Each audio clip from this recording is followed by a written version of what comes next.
Hi folks, I just wanted to give you a quick update and give you some more good news. If you're a responsible gun owner in New Jersey and you want to exercise your Second Amendment right to keep and bear arms, protect yourself and your family while out in public, some more good news. Since Governor Murphy signed this recent gun carry law in New Jersey, which pretty much bans carrying a firearm in the whole state.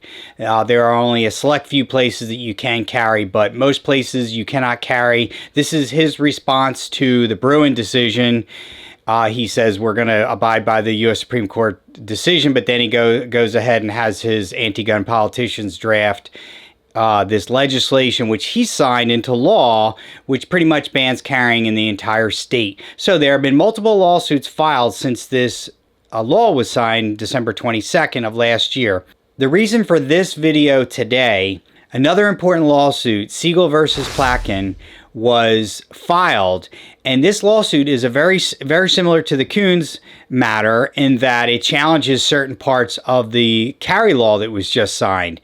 So this case was also set to be heard regarding a motion, a TRO motion before the preliminary injunction hearing.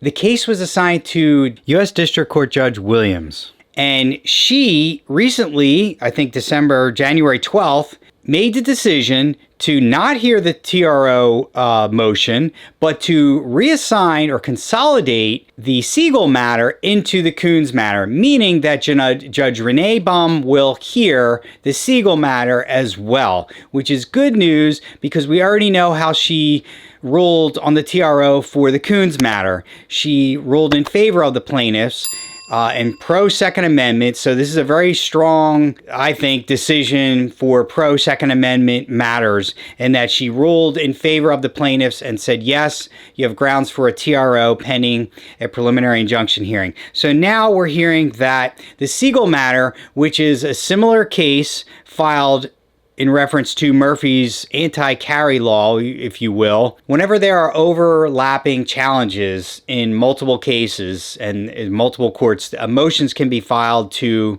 consolidate into one court or one judge, so all the similar cases are heard by one judge. So when motions are filed to consolidate, both sides are not supposed to decide, hey, I want my case heard in this court because I think this judge will rule in our favor. So what happens here is Judge Renee Bumb issues the TRO for the Koons matter, and now you have the Siegel matter, which is a very similar case.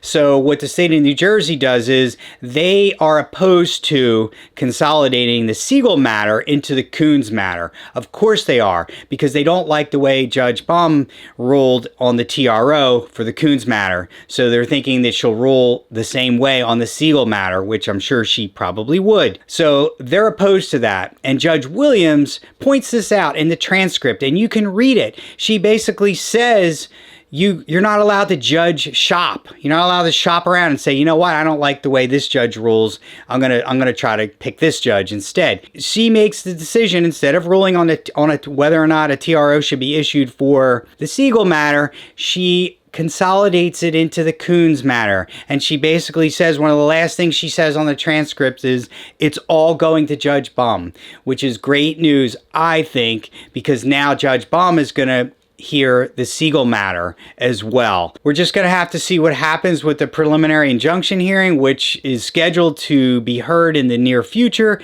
I will try to keep everybody up to date as I receive information with new videos, so please stay tuned. And if you like this video, please hit the like button and share it. Also consider subscribing to our channel if you haven't already for more updates on the permit to carry issues in the state of New Jersey. Thanks for watching, take care, and stay safe.